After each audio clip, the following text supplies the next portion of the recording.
नमस्कार, आप जुड़ चुके हैं लाइव बिहार के साथ। मैं हूं आपके साथ राजमोहन तिवारी। कोरोना की वजह से बिहार में एक तरफ आम नागरिक त्रस्त है। कोरोना की वजह से लगे लॉकडाउन ने लोगों से उनके रोजगार छीन लिए। पिछले कुछ महीनों से स्कूल, कोचिंग क्लासेस बंद हैं।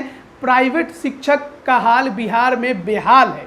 वो कर्जों में डूब चुके हैं, लेकिन इस पर कोई बात नहीं कर रहा है।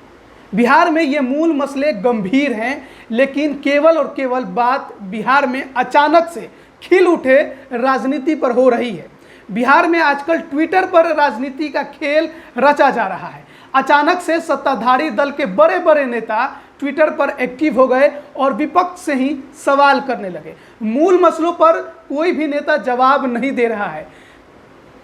केवल और केवल विपक्ष से सवाल किया जा रहा है। अमर्यादित भाषाओं का इस्तेमाल किया जा रहा है। जीतन राम मांझी की बहू, जो पिछले कई महीनों से ट्विटर पर थी लेकिन अचानक से एक्टिव हो जाती हैं, दीपा संतोष मांझी, और लालू प्रसाद यादव की बेटी रोहिणी आचार्य से ही लगातार सवाल करने लगती हैं। सुशील कुमार मोदी, जो बिहार के उप मुख्यमंत्री रह चुके हैं, राज्यसभा सांसद है बीजेपी के, वो रोहिणी आचार्य पर ही हमलावर हो जाते हैं। उनके ट्विटर अकाउंट को लॉक करवा देते हैं। अमर्यादित भाषा का इस्तेमाल करना वही शुरू करते हैं, लेकिन जब विपक्ष का जवाब आता है तो उन्हें ये जवाब रास नहीं आता है और ट्विटर से उसकी शिकायत कर देते हैं। लेकिन अचानक से बिहार की राजनीति इस कोरोना के काल में उफान पर कैसे चली गई? बिहार के मूल मसलों से आखिरकार ये ध्यान क्यों भटक गए? आखिर विपक्ष को क्या दूसरी तरफ लाने का प्रयास किया जा रहा है ताकि वो मूल मसलों की ओर आम जनता का ध्यान आकर्षित ना कर पाए? ये सभी बातें कह रही हैं पप्पू यादव की पत्नी और पूर्व सांसद रंजीत रंजन। उनका मानना है कि ट्विटर पर कुछ उच्च पद पर बैठे लोग खेल कर रहे हैं राजनीति की और मूल गंभीर मसलों से बिहारियों का ध्यान भटकाना चाहते हैं। वो नहीं चाहते कि आम जनता में जागृति आए, वो जागरूक हो और सरकार से सवाल करे। इसीलिए पप्पू यादव को गिरफ्तार किया गया। उसके बाद अब ट्विटर का खेल रचा जा रहा है। तेजस्वी यादव ने भी उस समय ये बात कही थी जब पप्पू यादव को गिरफ्तार किया गया था। उन्होंने कहा था कि ये केवल और केवल ये प्रकरण इसलिए किया गया है ताकि मूल मसलों से आम जनता का ध्यान भटक सके और लोग सवाल ना करें वैक्सीन पर, लोग सवाल ना करें एम्बुलेंस पर, लोग सवाल ना करें दवाइयों पर, अस्पतालों पर। और अब यही बात पप्पू यादव की पत्नी रंजीत रंजन भी कह रही हैं। उन्होंने एक ट्वीट किया है और ट्वीट करके ये बात उन्होंने कही है कि कुछ उच्च पदस्थ लोग एवं नेता घटिया ट्वीट के जरिए बिहार को गंभीर मुद्दों से भटकाना चाहते हैं। पप्पू यादव जी का जेल जाना, एम्बुलेंस घोटाला, कोरोना वैक्सीन न मिलना, पारस अस्पताल में रेप आदि ये मूल मसले हैं। वो सब नहीं चाहते इससे लोगों में जागृति आई। ऐसे नेताओं का बहिष्कार करे बिहार। पप्पू यादव पिछले कुछ समय से जेल में हैं। लगातार सरकार के नाकामयाबियों को उजागर कर रहे थे। अस्पताल में किस प्रकार से स्वास्थ्य सुविधाएं आम नागरिकों को, मरीजों को नहीं मिल रही थी, ये आम जनता के सामने रख रहे थे।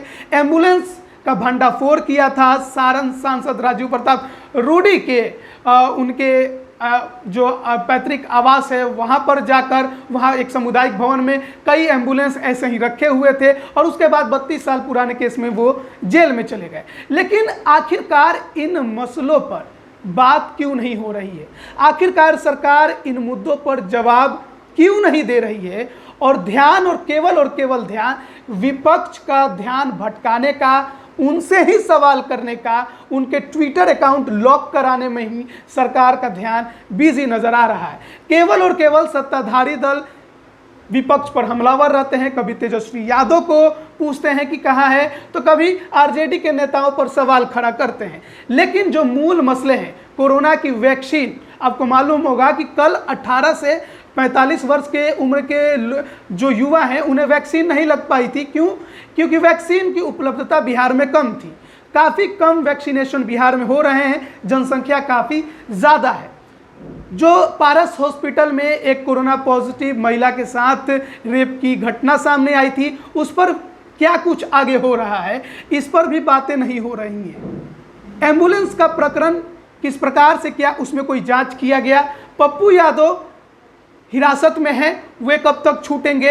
आम नागरिक जिनका रोजगार छूट गया, उन्हें रोजगार सरकार कैसे दिलाएगी?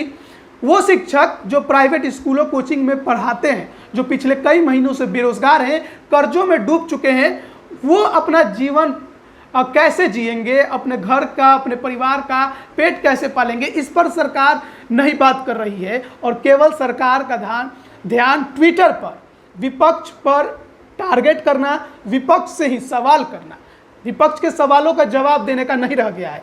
अब विपक्षी दल एकजुट एक पन्ने पर नजर आ रहे हैं, जो सरकार से सवाल कर रहे हैं। रंजीत रंजन जो पप्पू यादव की पत्नी है, पूर्व सांसद हैं, वो भी सवाल कर रही हैं। और जो बात तेजस्वी यादव ने बहुत पहले कही थी कि गंभीर और मूल मसलों से सरकार ध्यान हटाना चाहती है, वही बात अब पप्पू यादव की पत्नी रंजीत रंजन भी करते नजर आ रही हैं। और सवाल एकदम सही है कि आखिरकार बिहार में जो रोजगार की बातें सरकार ने की, जो रोजगार दिलाने की बातें हुई, वो कहाँ गए? जिनके पास रोजगार थे वो भी अब चले गए, जो शिक्षक पढ़ा रहे थे वो कर्जों में डूब गए।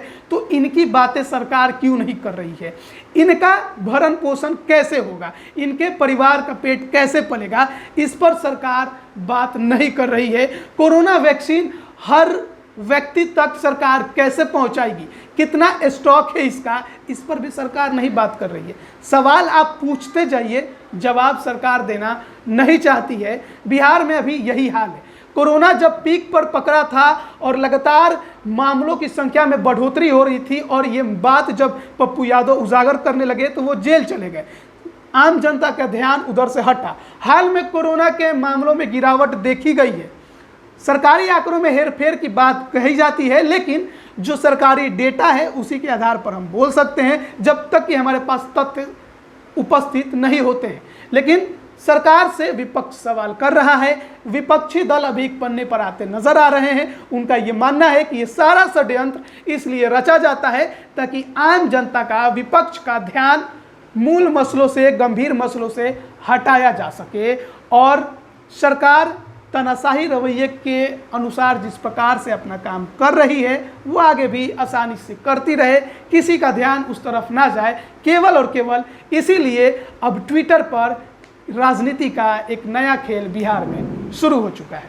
अब बने रहिए लाइव बिहार के साथ। तमाम अपडेट हम अब तक लगातार पहुंचा रहे हैं। आपका बहुत बहुत धन्यवाद। लाइव बिहार यूट्यूब पर सब्सक्राइब और फेसबुक पर लाइक जरूर करें।